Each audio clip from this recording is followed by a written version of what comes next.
Hello বন্ধুরা, আমি আজকে তোমাদের সাথে শেয়ার করব থোড়ের রেসিপি, থোড় বা ভাড়ালির রেসিপি। দেখো কিভাবে করছি থোড় বা ভাড়ালির রেসিপিটা। তোমরা কিভাবে করো সেটাও আমাকে কমেন্টে জানাবে, আর আমি কিভাবে করছি সেটাই তোমাদের দেখাচ্ছি এখন। দেখো, একটু পেঁয়াজ কুচি আর সর্ষে ফোড়ন, শুকনো লঙ্কা, তেজপাতা সব ফোড়ন দিয়েছি, দিয়ে তারপরে আলুটা দিয়েছি।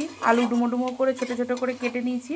এবার আলু দিয়ে আমি পেঁয়াজ, সর্ষে, শুকনো লঙ্কা, তেজপাতা সব কিছুর সাথে একসাথে আলুটাকে ভালো করে ভেজে নিচ্ছি। আর এদিকে আমি থোড়টা দেখো সেদ্ধ করে ভালো করে চটকে রেখেছি। এবার আমি থোড়টাকে দিয়ে দেবো কড়াইতে। থোড়টাকে দিয়ে দিলাম। এবার থোড়টাকে আলুর সাথে ভালো করে নাড়াচাড়া করব, মানে ভেজে নেব ভালো করে।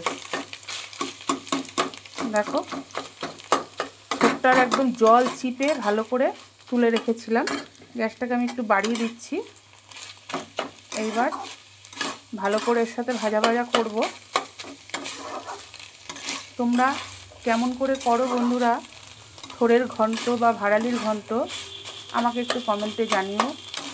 আর আমি কিভাবে করছি সেটাও তোমাদের দেখাচ্ছি এখন।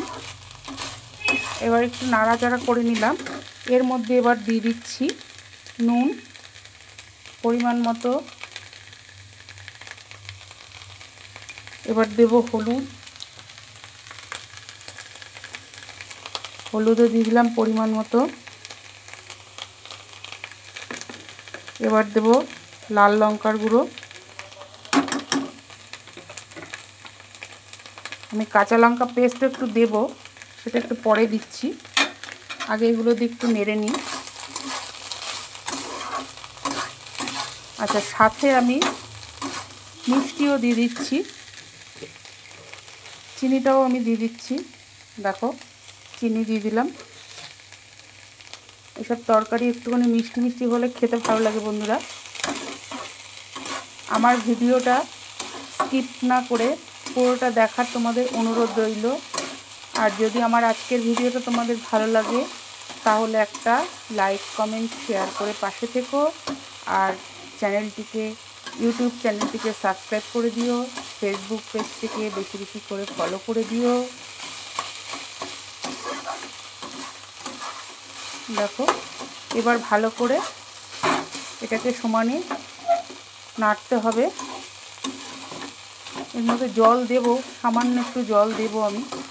আগে ভালো করে মশলা টশলার সাথে ভালো করে নেড়ে মিশিয়ে নিই, তারপরে আমি জলটা দিচ্ছি। ফিরে আসছি পরবর্তী স্টেপে। এবার দেখো বন্ধুরা, আমি একটু জল দিয়ে দিলাম। কেন জল দিলাম বলো তো?